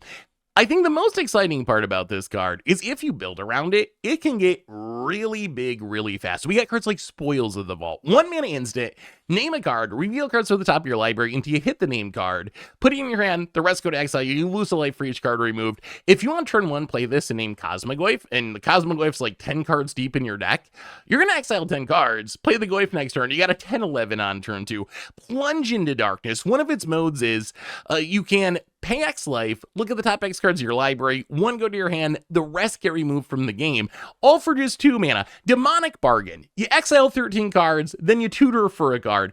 All these are going to make your Cosmogoyf really, really big, really, really quickly. So I'm intrigued by the possibility of what you can do if you build around this card. In formats like Pioneer, and I guess also Modern to some extent, Delve cards, really good. Another easy way to just get cards in exile. Treasure Cruise, Dig Through Time, Tassiger, Gurmag Angler. Cosmogoyf loves that as well. So Treasure Cruise, Dig Through Time, banned in Modern, of course, but very good in Pioneer. Tassiger, Gurmag Angler used to be Modern staples. Maybe Cosmogoyf brings them back. Once you get back to even older formats or Commander, Demonic Consultation can obviously just exile your entire deck if you want to at instant speed. The dream is you attack with the Goyf, and with the unblocked attack in, you just Demonic Consultation, exile the entire deck, kill your opponent with 100 power Goyf or whatever, with no cards left in your library. Tainted Pact also for 2 mana can exile your entire deck as long as you aren't playing more than 1 copy of any card. In Modern, it's also kind of cute with Serum Powder, where Serum Powder, you can exile your hand to get another mulligan if it's in your opening hand. We've seen people use this with Eternal Scourge, which you can cast from exile. So if you had Eternal Scourge, maybe Devourer of Destiny, which can exile some cards before the game even starts. Maybe there's some sort of weird play from exile aggro deck with Cosmogoyf and Eternal Scourge and some of the Eldrazi synergies in Modern. I'm definitely going to try to build it once it comes out. As far as Standard is concerned, I think the idea of this card was to be a warp payoff. You can warp cards, they go to exile, and that's going to grow your Cosmogoyf. That's one of the things we didn't really talk about with warp is once you cast the full price card after warping it, you are casting it from exile, so it triggers your Quintorius Con, let's say, but also while it's in exile, it's going to grow your Cosmogoyf. You could also just try to Sunfall, I guess, and wrath away all the creatures and get them in exile that way. But I think the best way to abuse this in Standard is probably going to be collecting evidence. So the collect evidence mechanic for Murder Zakarla of Manor lets you exile at least X mana value of cards from your graveyard. We see this on Deadly Cover-Up, Urgent Necropsy, Analyze the Pollen. But the trick here is, take Analyze the Pollen, for example. It says it's an additional cost to cast this spell. You can collect Evidence 8, which is exile 8 mana value cards from your graveyard. You search for something, blah, blah, blah. If you collect evidence, you can search for a creature, so you can search up the Cosmogoyf. But the trick here is, you don't need to exile 8 mana value worth of stuff. You need to exile at least 8 mana value worth of stuff. So technically, Analyze the Pollen for 1 mana can exile every single card in your graveyard and put them all into exile to grow your Cosmogoyf. So I'm actually kind of intrigued by the possibility of building some sort of like Cosmogoyf collect evidence style deck in Standard, with this being the finisher that's just going to get really huge to close out the game. Also, cute with Ketramos kind of cares about the same thing, which is things going to exile. So maybe we turn that Golgari deck into an Abzan deck and have Ketramos is another finisher and another way to generate card advantage. So Cosmogoyf, I really like this card. It is just big. All it is a big vanilla creature, but if you build around it, it gets really, really, really big, and I think it might have a home somewhere. Next up, we get our wacky red enchantment from the set, or at least one of them, in Weapons Manufacturing. So Weapons Manufacturing, 3 mana red enchantment. Just kidding. 2 mana red enchantment. Apparently, I don't know 2 from 3. 2 mana red enchantment. When a non-token artifact you control enters, you create a colorless artifact token named Munitions. With when this token leaves the battlefield, it deals 2 damage to any target. So whenever you play an artifact, or whenever an artifact enters, even better than when you play one, you get this Munitions token. The weird thing about the Munitions token is why it can shock anything when it leaves the battlefield. There's no actual mechanism for sacking it. It's not like a clue or a map or a treasure which can sacrifice itself. So you play this to make a bunch of these munitions, and then you need another piece to get them to leave the battlefield to get all their damage from them. The good news, if that's what you're trying to do, we got cards that let you do that. Bart lets you sack artifacts along with creatures. Pitiless Carnage can sack any number of permanents. Rotten Mouth Viper can sack up to 5 permanents. So if you're playing Weapons Manufacturing and playing a bunch of artifacts, I imagine you're playing something like this for the finisher, and you just try to build up enough munitions tokens that then you sack them all and blow up everything and kill your opponent on the spot. Maybe the funniest way to do this, in a deck I'm definitely going to try to build, and I'm probably going to win like 20% of the time with it, but it's going to be really funny, that 20% where it works, is Weapons Manufacturing Food Fight. So Food Fight says artifacts you control have pay 2, sack the artifact. It deals damage to any target equal to 1 plus the number of permanents named Food Fight you control. So with 1 Food Fight on the battlefield, you can pay 2, sack an artifact to deal 2 damage to something. But if that artifact you sack is a munitions, you also get 2 extra damage from the munitions leaving the battlefield, which means technically every artifact you sack is going to deal 4 damage. But then if you also throw maybe Biotech Specialist into the mix, when you sack an artifact, it loses 2 damage to each opponent. For 2 mana and sacking 1 of your munitions, you could be dealing up to 6 damage to your opponent, which means you only really need to sack 3 or 4 tokens to just kill your opponent on the spot if you get this set up. So I actually think there could be a cool, like, artifact sack weapons manufacturing deck that exists in Standard. I'm definitely going to try to build it. Whether or not it actually works, that's another question. It also is pretty cute in Affinity Shell. So the other upside of this is it essentially doubles the amount of artifacts that you have. Whenever a non-token artifact enters, you get a token artifact, which means if you're just trying to do affinity for artifact shenanigans, let's say, because you want to cast Voyage Home or Demonic Chunk or Memory Guardian on the cheap, this is actually pretty powerful there as well. It's just a way to really up your artifact count massively. Also, as far as finishing the game, I guess you could also take the boring route and just make a bunch of munitions and then Ultima to blow them all up and win the game that way. As far as Commander is concerned, I think there's a couple of homes for this. So you got to be an artifact deck, but I think you really want to be an artifact sack deck. So something like Breya or Osgir, where you have a commander that can sacrifice some munitions for you, or some sort of affinity style deck. Like Kisgoria is probably going to want weapons manufacturing just because it's going to help reduce the cost of your commander and your affinity stuff. Not so much because you really care about sacking the munitions, but those are the kind of homes you're going to be looking for this card. So weapons manufacturing, the card's really cool. This got my brewing juices going, and I feel like this is going to be a really interesting card to build around. Like I said, I don't know how good it's going to be. It might be more of an against the odds card than a top tier competitive card, but at only 2 mana, I feel like there could also be a competitive artifact sack deck that ends up being built around this in standard and maybe even like Pioneer or Modern, because 2 mana is just not a big investment to get it going. We also got a new green mythic, an Ouroboroid, a new 4 mana 1/3 plant worm. It says the beginning of combat on your turn, put X +1/+1 counters on each creature you control. Not even each other creature you control, just each creature, so it grows itself as well, where X is this creature's power. So Ouroboroid sits out on the battlefield, grows your entire team each turn, and because it's 2025, it snowballs. It grows itself each turn, which means you play this the first turn, you put 1 counter on everything. The next turn, it's going to have an extra power, so it'll be 2 counters on everything, then 4, then 8, and it'll just keep getting bigger and bigger every turn it sticks out.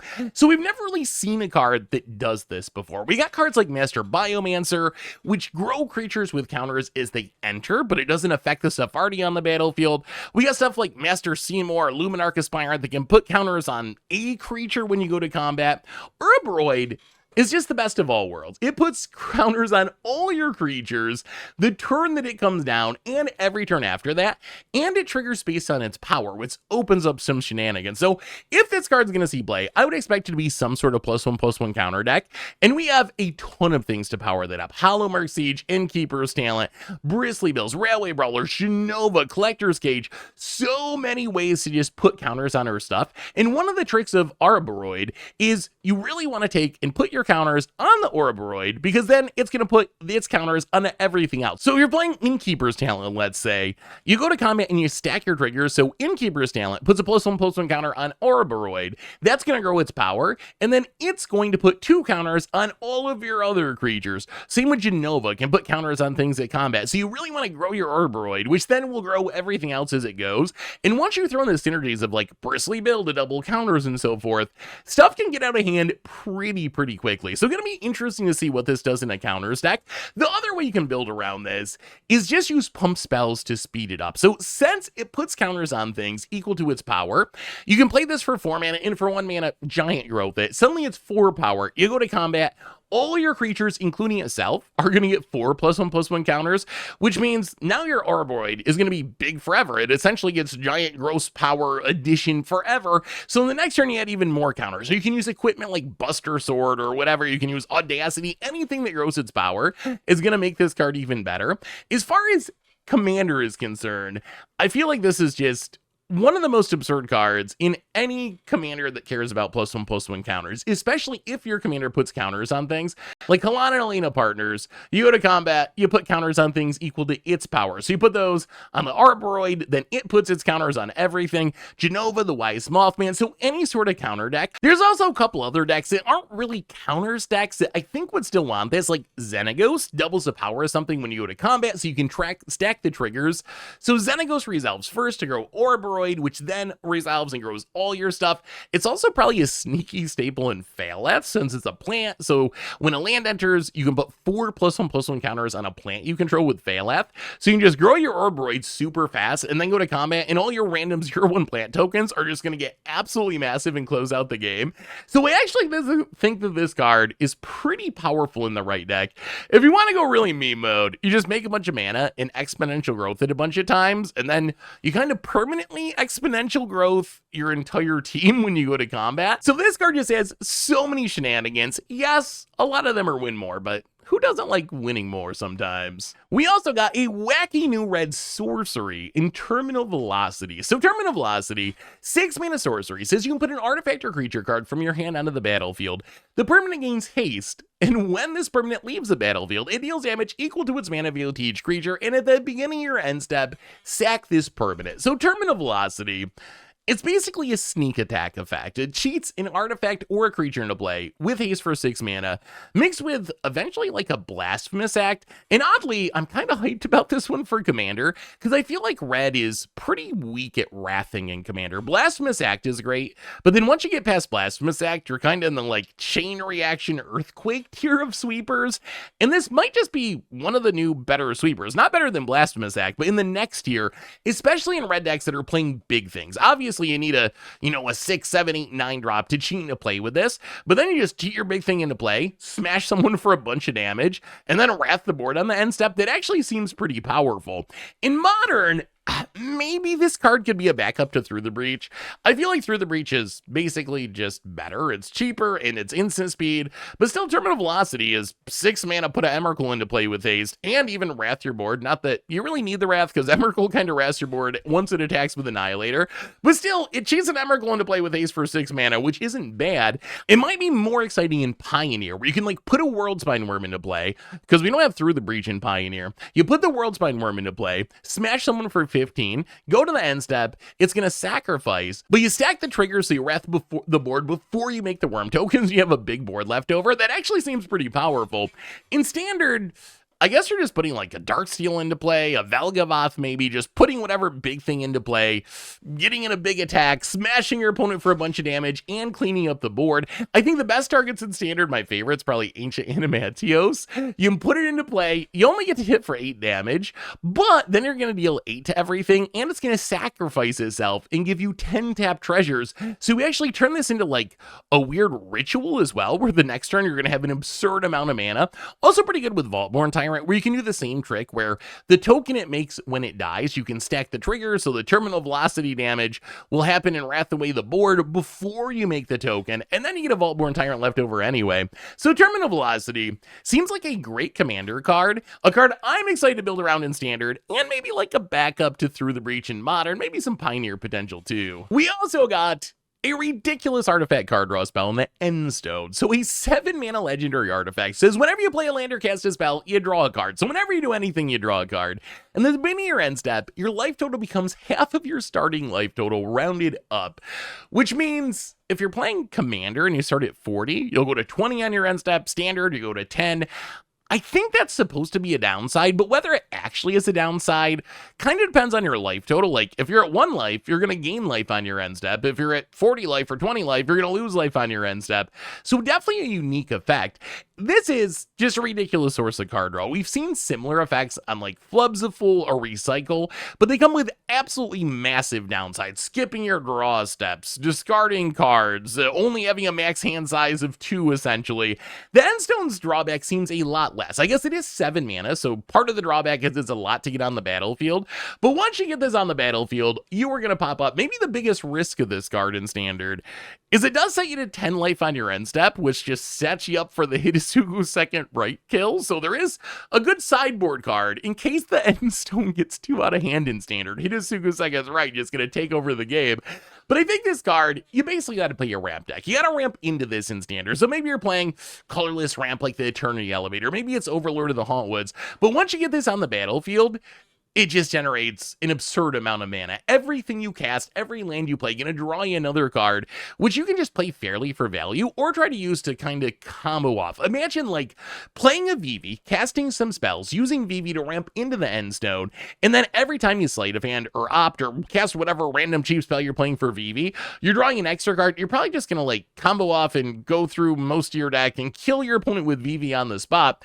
It also seems great in Commander, especially in Spellslinger decks. So I can see the argument that you could play this in any deck that can ramp into it, but the more things you cast, the more cards you draw. So it's going to be at its best in almost Storm-style combo decks like Elsha of the Infinite, Kyker Wind's Fury, Niv Mizzet Perun.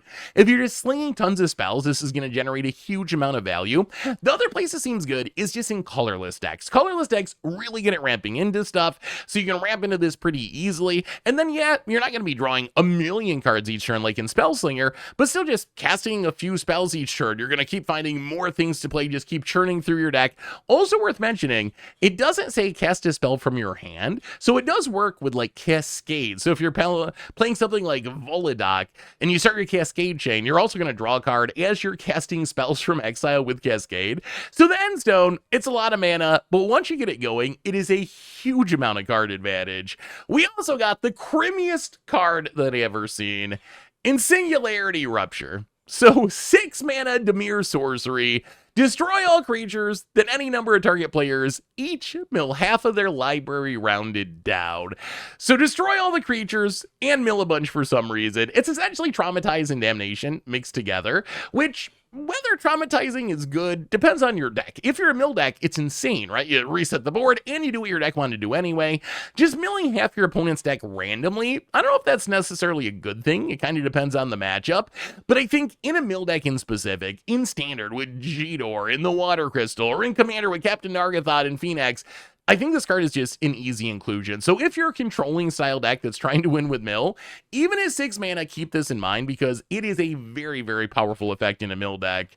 We also got a whole parade of pretty good aggro 2-drops that I'm going to try to get through kind of quickly, even though they're really good, just because this video is going to be like 2 hours long.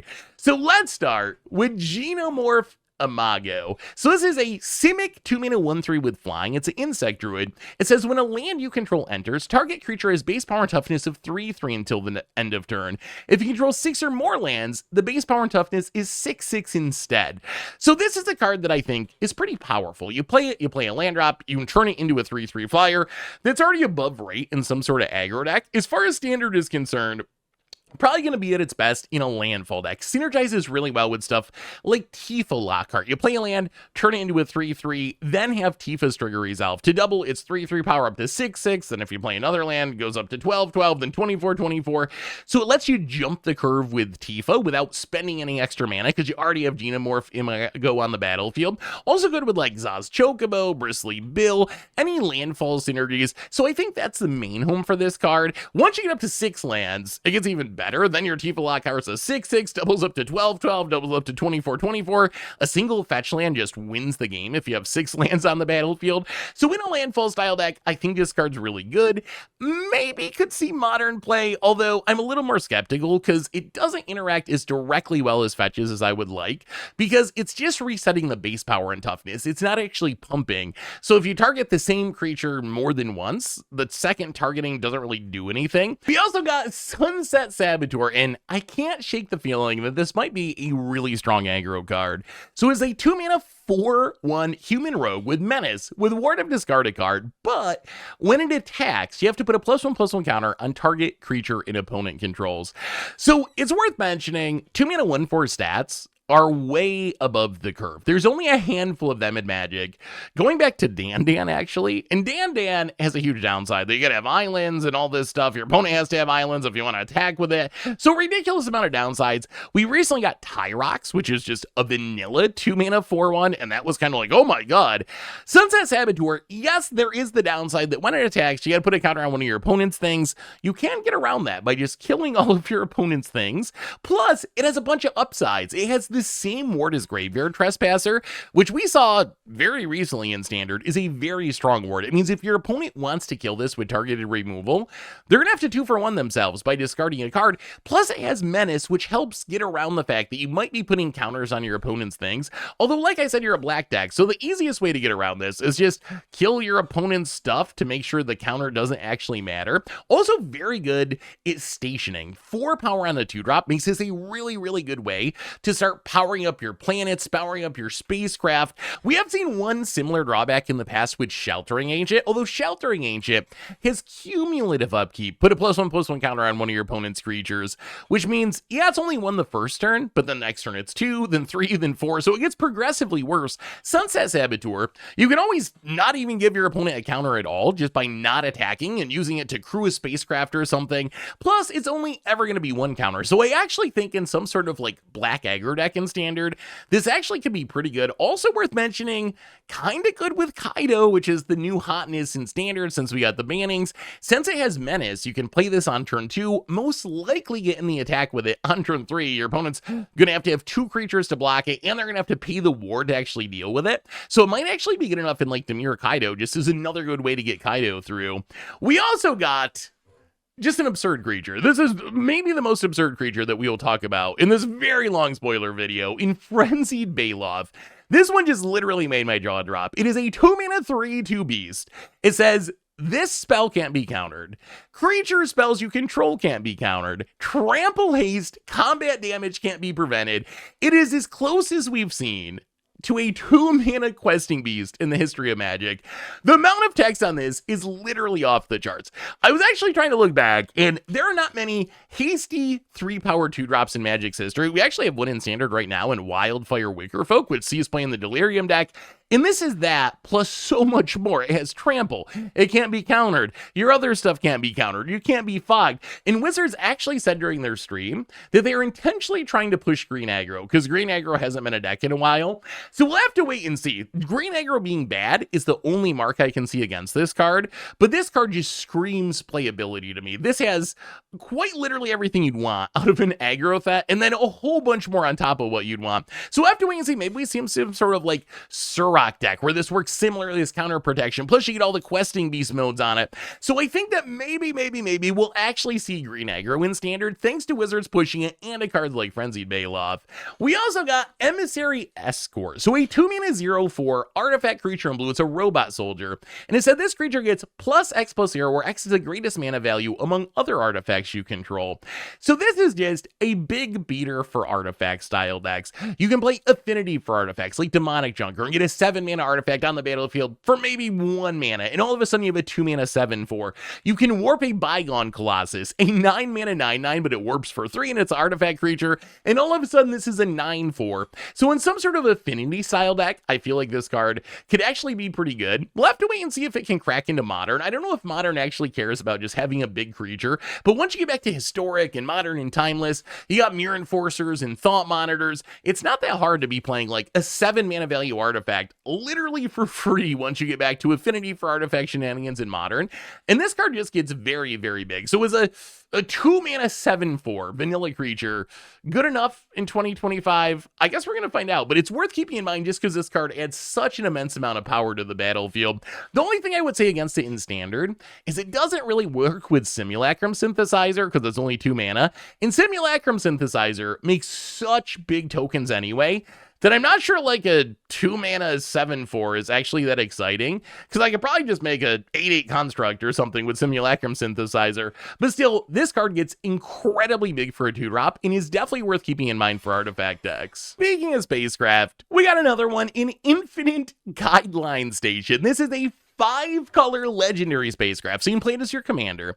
It says, when it enters, create a tap 2/2 colorless robot artifact creature token for each multicolor permanent you control. So by itself, you make 1, but if you're building around this, it's probably going to be a multicolor deck, so hopefully you get a bunch of tokens out of it, although it is a bummer that they're tapped.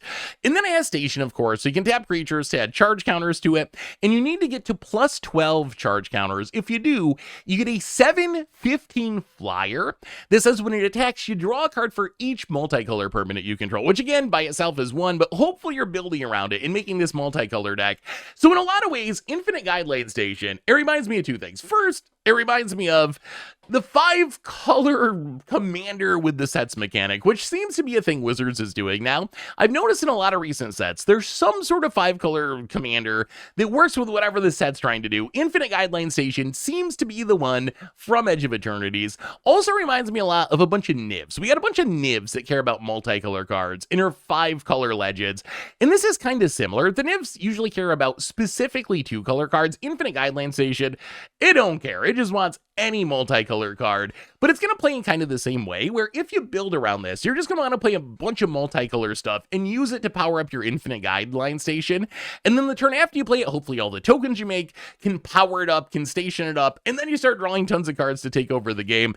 It is really good with Leyline of the Guild Pack, so my initial gut reaction is, this doesn't really look like a standard card to me. It looks like it's supposed to be a commander card, but if this is going to work in standard, I would imagine that Leyline of the Guild Pack is involved to just make all of our non-land permanents all colors, which means we'll get a token for each non-land permanent we control when it enters, and we'll draw a card for each non-land permanent we control, including Leyline of the Guild Pack, whenever we attack with it. So maybe we can build some sort of Leyline of the Guild Pack Infinite Guideline Station deck. If you want to take that plan to the extreme, and this is pretty janky, but it's pretty funny, if you can play a Painter's Servant and then clone the Painter's Servant lets you choose all things that exist essentially into a color. But if you can play it and clone it, you could turn literally every permanent that you have, including your lands, into multicolor permanents. And then Infinite Guideline Station is going to make tokens counting all your lands as well, which is pretty powerful, draw you such a huge amount of cards. The other thing that's intriguing about this, so on level 1, you just play it like a Niv, where you just overload on all the multicolor cards that you can to power up Infinite Guideline Station. But I think what makes this unique compared to the Nivs is it works with multicolor tokens. The Nivs all cared about, like, how many different color pairs you had on the battlefield. Infinite Guideline Station, all it wants is as many multicolor things as possible, which means you can use Blot Out the Sky to make a ton of 2/1 white and black Inklings, which will all power up the Guideline Station. You can use Assure Assemble to make 3 2/2 green and white Night Elf creature tokens. Caesar makes red and white soldier tokens. So I'm kind of intrigued by the possibility of building like 5-color multicolor tokens around Infinite Guideline Station, and then you can play like Doubling Seasons and the token synergies, which also work with your commander that are making the robots. So that's how I would go with this card, but really you could just play a generic 5-color deck around it as well. We also got a card with a ridiculous line of text on it in Sami, Wildcat Captain, a 6-mana 4/4 Boros legendary human artificer rogue that has double strike and vigilance, and then it says spells you cast have one of the scariest mechanics in the history of Magic, affinity for artifacts. We've had 2 cards in Magic's history that give things affinity for artifacts. One is the 11-mana Mycosynth Golem that only gives artifact creatures affinity for artifacts, and then Tezzeret Master of the Bridge for 6 mana gave creatures and planeswalkers affinity for artifacts. Sami just gives everything affinity for artifacts. It doesn't care. Everything's a spell on the stack. So once you get this down with a bunch of artifacts, it is just a ridiculous combo piece / ramp spell / busted Magic card. So in standard, I think you just play it with a bunch of artifacts, and I don't know how good this will be in standard, but we have stuff like the Ironcrag Hedron Archive that can ramp into it, and then those are artifacts on the battlefield to up our artifact count for affinity, and if you get enough stuff going, you could be casting the Eternity Elevator for free. You could be casting Darksteel Colossus for free if you have enough artifacts on the battlefield. So there's probably some sort of weird ramp deck we can build around this. The other direction to go with this is Equipment deck. Seeing Double Strike and Vigilance make me think of this as kind of a Voltron card, and Equipment are kind of cheap, so maybe we can play Cloud and we play like Lava Spur Boots and Buster Swords and Dissection Tools, get down Sami, all of our cheap equipment essentially become free because of affinity, so we just flood the board and have this huge churn and take over the game. So I think that's another direction to go with the card. I think in Commander, the most obvious way to play it is, again, just an equipment deck. You play it as your equipment commander, you play a bunch of mana rocks to ramp into it, that all of a sudden makes your equipment free. As you play your equipment, that's more artifacts, which makes your more expensive equipment, like Argentum Armor, free, and then you just throw in some free equip shenanigans or whatever, and you just pop off and play through your deck and have a grand old time. It also is kind of cute with X spells. If you get enough artifacts down, you can cast Crackle with Power, Earthquake for massive amount of X, and then it can even be a Storm-style commander. commander, where once you get this down, you could be playing like Grim Monolith Mindstones for free, which turn into rituals since you can immediately tap them to make mana. Maybe you have the Endstone down, so every time you cast a spell, you're drawing a card, and you just try to chain through your deck, comboing off, storming off, and eventually use Grape Shot or Stormscale Scion to close out the game. So Sami, the card seems absolutely busted to me. Like, it's 6 mana, it's probably safe enough for standard, but this I feel like is one of those cards that you're going to see played in Commander that's going to lead to the Sami player taking like 20-minute combo turns as they do all the things and draw all the cards and cast all the spells. Affinity for artifacts is just a really scary mechanic, and we have never really seen a card that just literally gave everything affinity for artifacts. But now we do in Sami, and it is absolutely ridiculous. So much combo potential. Worst case, a cute little Voltron commander. We also got Zoidberg, a lobster citizen legend in Ragost Death Gastronaut. So a 2-mana Boros 2/2. It says artifacts you control are food in addition to their other types, and you can sack them like food. You can pay 1 and tap it and sack a food to have it deal 3 damage to each opponent. And at the beginning of each end step, if you gain life during the turn, you get to untap it.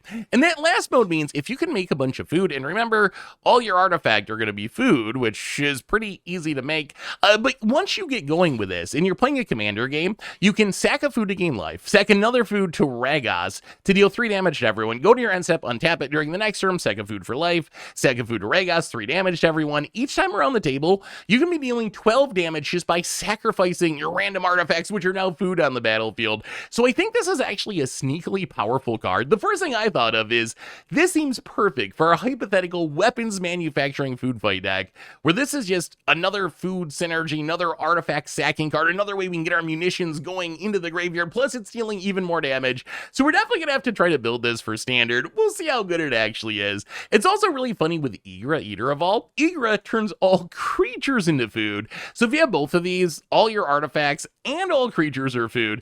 And then you can do all these shenanigans of just sacking stuff and everything gets really big and you do all this damage. It's also kind of funny that you can eat the instant ramen and the lembas, which are food, with the Ragost, which I don't know if this is supposed to be an actual Zoidberg reference or not, but Zoidberg was kind of infamous for just eating all the random garbage, so maybe it is supposed to be a Zoidberg reference.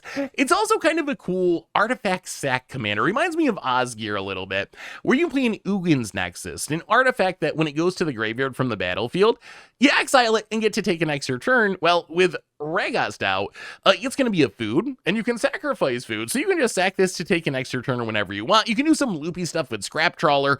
All your artifacts are food, so you can sack anything you want, which will trigger Scrap Trawler to get things back from the graveyard. And if you want to go really deep, you start doing Academy Manufacture shenanigans. If all your artifacts are foods, that means if you big score, for example, and make 2 treasures, those treasures are actually foods, which then are going to trigger the Academy Manufacturer to make treasures and clues.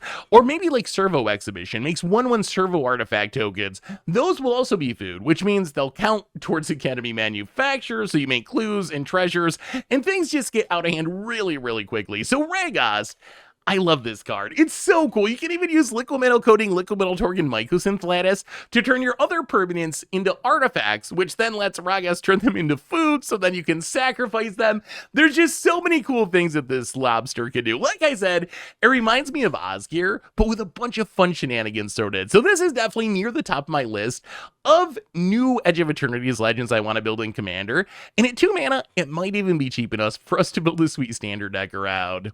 We also got Arch Enemy's Charm, and this card's very good. It's a 3-mana triple black instant. This says choose one. Exile target creature, Planeswalker.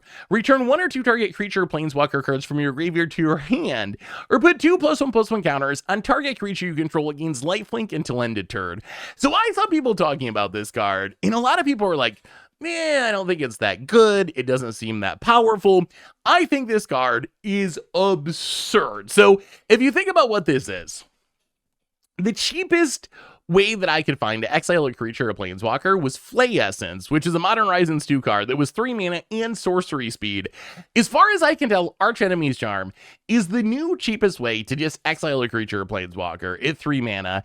Yes, it is triple black, so you're not going to be able to play it in every deck, but just the going rate for exiling a creature or planeswalker is really, really cheap. And the way I like to evaluate charms is to think about how much mana would each mode cost. And the first mode on this card would cost at least 3 mana, 3 to 4 mana for exile a creature or planeswalker. The next two modes are probably like 2 to 3 mana effects, I would say. We see both of them actually on Gix's command, which is 5 mana. And one of the criticisms I heard of this card is, well, returning 2 creatures or planeswalkers from a graveyard to your hand, that's not that good. I wouldn't play Raised Dead in my deck, and that's true. You wouldn't play Raised Dead in your deck because Raised Dead is too situational. But what people are missing is an effect like Raised Dead is incredibly powerful. The reason that you don't play Raised Dead, just returning creatures from a graveyard to your hand, isn't because it's not strong enough. It's super strong. Returning 2 creatures or planeswalkers is often going to be 3 mana, draw your literal 2 best cards, which is incredibly strong. The problem is it's just too narrow. There could be graveyard hate. Maybe nothing gets in the graveyard. So if you play a card that's just Raised Dead, there's going to be too many times when it does nothing. But this, you're playing an on-curve or arguably above the curve removal spell that also can Raise Dead when you need it to, which is really, really good. We see that on Gix's command, where they get things back from the graveyard mode can be game swinging. And then the last mode, maybe the least exciting, but sometimes you just need to gain a little bit of life. And an instant speed, putting 2 counters on things and giving lifelink against an aggro deck can be swinging the race in your favor. I've seen that with Gix's command too, at sorcery speed, where you gain 4 or 6 life from an attack, and that just gets you out of the danger zone against aggro. So I think that Arch Enemy's Charm is a very, very good charm. I think that this card is on par or maybe even more powerful in standard than Archdruid's Charm. And I was really high in Archdruid's Charm too. And Archdruid's Charm hasn't really seen much play, but I have much higher hopes for Arch Enemy's Charm, because the problem with Archdruid's Charm isn't that it's bad, it's that it's a lot of green mana, and green just isn't good in standard. But if you look at standard, we have a lot of mono black decks or black heavy decks already. So even though triple black is a cost, I think we already have decks that we can play this in, and it just seems like a very good, very flexible card. Plus, once you get to older formats like Commander or Modern, you can play Urborg for perfect mono fixing, even in like a 3-color black deck. So Arch Enemy's Charm, if you're a heavy black deck, play this card. It's very, very good. Even though it's 3 mana, it just does so much, and it's almost impossible for it to be bad. If you're behind on board, it kills something. If you need to close out the game, you can get a couple threats back from your graveyard. If you're about to die, it can gain you some life. So there's almost no situation. If your opponent doesn't have a creature, it does something. If they do have a creature or planeswalker, it does something. There's almost no situation where it's going to be bad, which is exactly what I want out of my charm. It's just a card that no matter what the situation is, it's got all the bases covered. And Arch Enemy's Charm seems like exactly that to me. Finally today, rounding things out with a couple of special things. So we got some of the cards from our all-land bonus sheet, and these are cards kind of like Brothers War Retro Artifacts or Strixhaven Mystical Archives that you'll get in a lot of packs. They announced that for play boosters, it's 1 in every 8 packs, so not every pack. Collector boosters, I believe it's 1 per pack at least. And these are just some of the greatest lands in Magic's history with new super spacey art, and some of them are pretty expensive, like Gemstone Caverns, $50 card, Mana Confluence, like a $30, $35 card right now. Plus the art is just absolutely incredible. Super excited to see what the rest of these lands are. Speaking of lands, we knew the shock lands were coming back, or half of the shock lands, but we also got a special treatment of shock lands that we're going to be getting in the set, and these are supposed to look like you're looking out of a spacecraft window and into space. I think seeing all the black by the text box, it kind of reminds me of the Tarkir Dragonstorm card style, which I'm a little bit iffy on, but still, I mean, unique take on shock lands. Not going to complain about getting more shocks. Finally today, we get a ton of lower rarity stuff, including some pretty reasonable stuff that could be sideboard playable or at least limited playable that I would say you should go check out over at mtgpreviews.com. But this was just such a long video with so many rares and mythics. We can't get to all the lower rarity stuff. But anyway, everyone, that brings us to the end of our longest spoiler day ever, and our first spoiler day for Edge of Eternities. So what do you think? Now that you've seen a big chunk of the set, what's your hype level? What do you think of the art? What do you think of the mechanics? What card are you most hyped for? Let me know in the comments, and I'll be back tomorrow with even more Edge of Eternities spoilers. So until then, have an amazing day, and I will talk to you soon. Looking for even more magic? We invite yesterday's budget magic here, or maybe the video where we talked about the deck that literally bored people to death on the Pro Tour.